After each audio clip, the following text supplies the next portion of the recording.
Hello everybody, this is Sam Woods from the Conservation Volunteers with a quick update from the windowsill garden. So I've been growing tomatoes on my windowsill. You can see there's quite a few different plants over there that are waiting to go out into the garden, but unfortunately it's a bit cold this week, so I'm keeping them indoors for a bit. But on this one plant that's grown quite tall, I thought I would take the opportunity to show you a couple of bits of tomato care.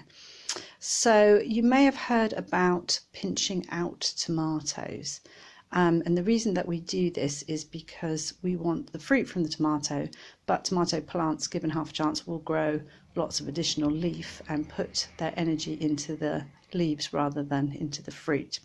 So if we look here on this plant, we can see we have the stem and we have a branch of leaf, and then growing just from this apex here we have some more leaves growing that are growing out there.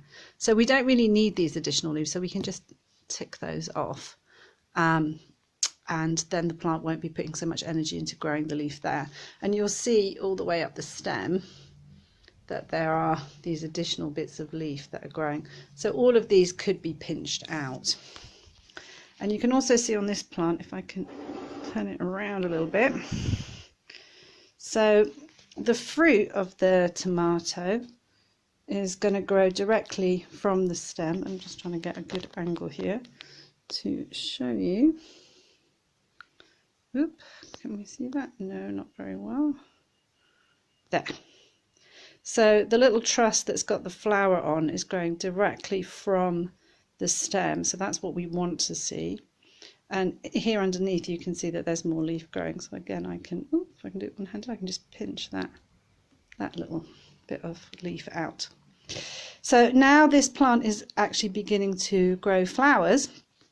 Now is the time to begin feeding the tomato. So if you feed the tomatoes too early, they will just grow again, lots and lots of leaf and less fruit. But if you feed them when they're starting to flower and set fruit, then the feed will give nutrition to the fruit.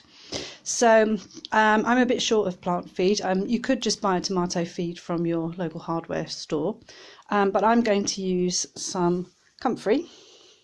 So I've been growing this in the garden. My comfrey plants are still quite small, so I haven't got enough to make a huge feed, but I've just got some comfrey leaves and chopped them up. And I'm going to pop them into an old milk bottle and cover them with water, and I'll need to leave this now for a couple of weeks to stew, but I'm then going to be able to make this into some comfrey tea that I will be able to use either on the leaves, which is called foliar feeding, or around the base of the plant. So this is going to be quite dilute anyway because I don't have much comfrey leaf, but if you make a stronger version, if you've got lots of comfrey and you steep it in a bucket, you would need to dilute it before you put it on your plants. So I'm going to make up this comfrey feed, and good luck growing your tomatoes.